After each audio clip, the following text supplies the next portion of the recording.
Inside Boxing's Throwdown.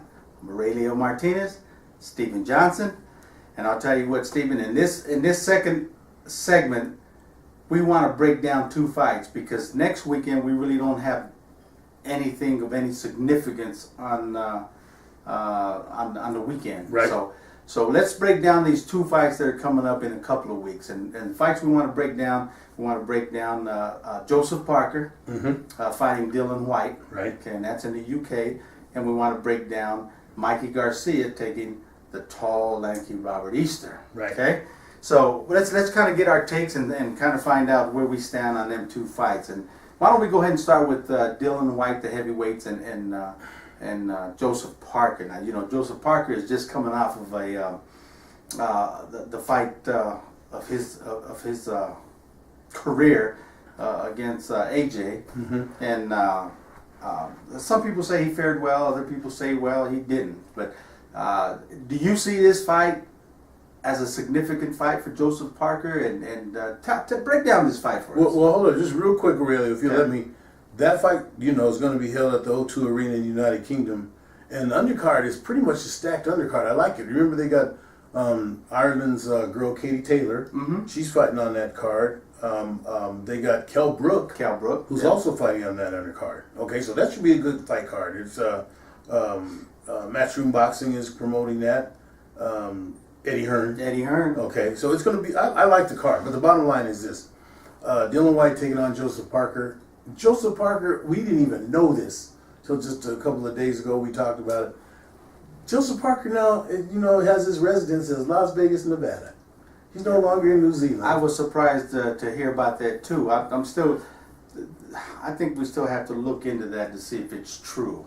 It's true. It's true. He's fighting over there. He's over there working with Freddie Roach. But that's also maybe an indicator of maybe doesn't know where he's at. He's changing up his style. Yeah, there's no question. Maybe he feels he's got to do something, and that's not necessarily a bad thing. Fighters need to take hold of their careers, and and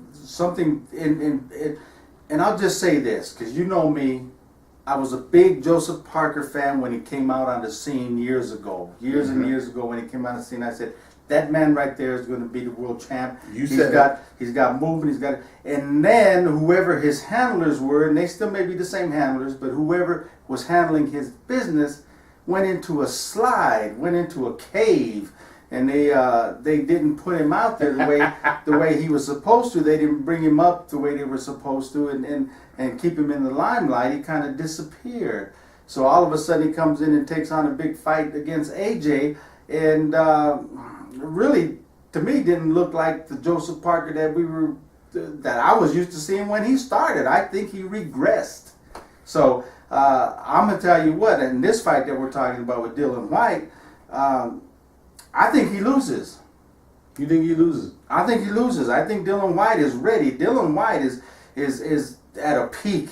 There's no question about him and where he's at in his boxing. He's going to come in there and take it to him. The question is, with Joseph Parker, is he in limbo? Is he starting to think that he needs to change his style? Is he trying to think that he needs to fight a certain way to make it into the big boys? He's in question. So I can't dispute anything you just said. I'm a little bit confused myself. Joseph Parker, hey, I'm on record.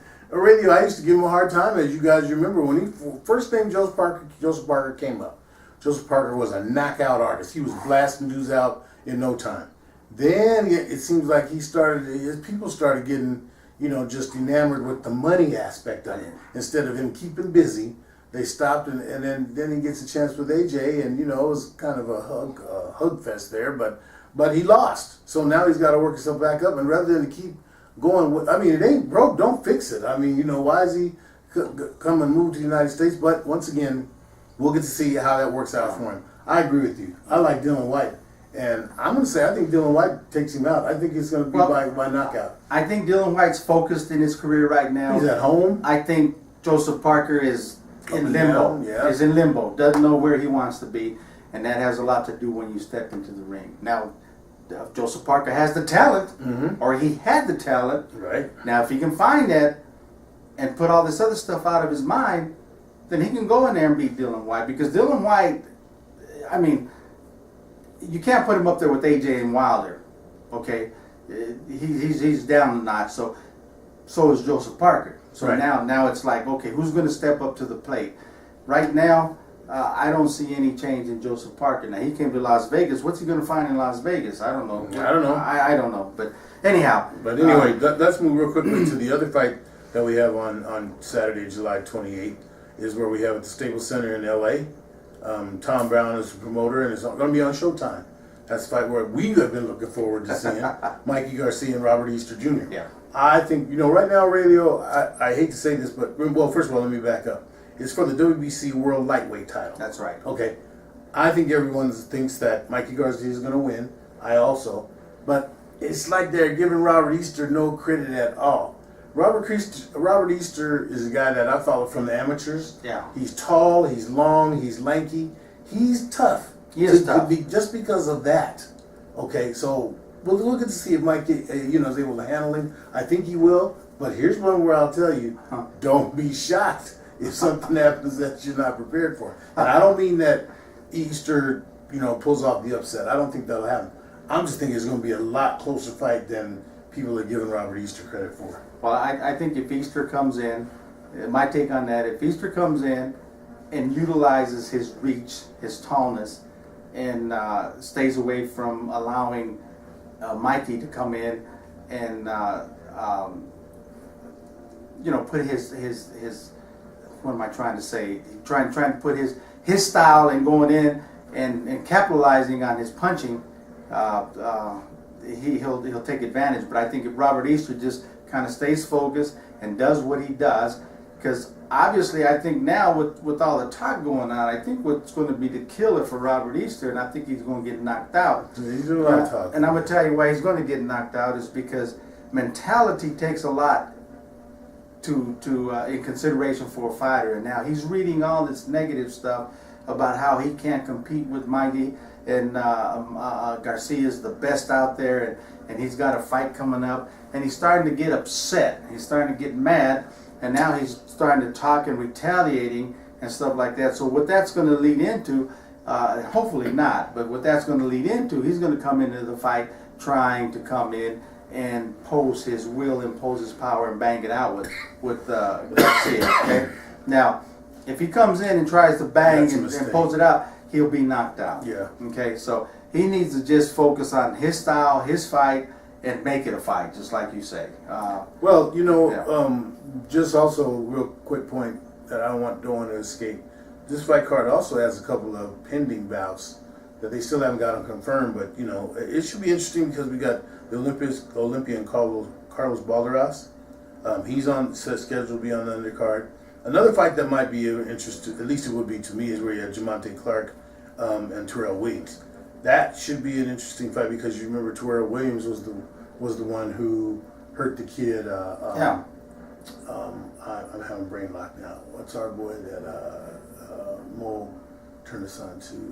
The Puerto Rican kid that's in the hospital. He's still recovering. The one that suffered from the brain damage. Remember where the referee made him fight? That's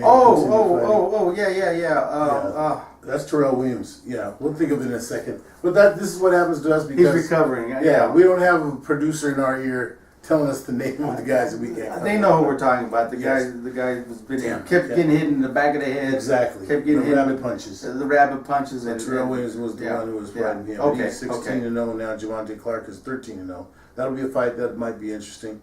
But Carlos Balderas, he's only 5-0 right now. Let me stop you right there. Who's promoting this fight? Is Tom it Brown. Golden Boy? No, I told you Tom Brown. Tom Brown. I thought Balderas went with Carlos Balderas. I thought he might have gone with him, but Golden Boy. He might, but that wouldn't mean that he couldn't be on the card. Tom Brown. That's not what Oscar does. But Oscar's got he's bigger fish to fry right now. He's trying to. Now the guy Balderas is fighting. Is it a hand-picked opponent for Balderas, or is he fighting somebody? Well, I'm sure he's hand-picked. His name is Daniel Evangelista. He's 20-9. Okay, yeah. So they're just looking at it. He's probably 10 got seconds that he should handle, but experience-wise, having 30 fights, Because I'm gonna tell you what, I out of the crew that came out of this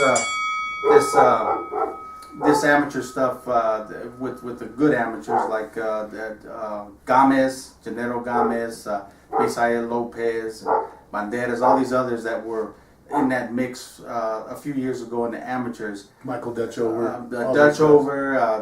All good guys, all tough and talented guys. Banderas there doesn't stand with these top guys. If you remember in the amateurs, he was the one that was given a spot. Yeah. Didn't have to compete for it. Right. For the Olympic, whatever you want to call it. But anyway, we're running out of time. We ran out of time, and looks like we got some pretty decent fights coming up in a couple of weeks. Next week, not a whole lot, guys. So to have a barbecue with the family, go to the park, go kayaking. If you're in the mountains here in the Rocky Mountains, go swimming, go fishing. Do all that if you want to. Hey, but no reason to stay home. Okay. All right, that's the end of our second segment. We'll be back with our third and final segment, open topic. We have some things Mr. Martinez wants to get off his chest. So in the meantime, as we do with every episode of Don't let Inside me Boxing forget.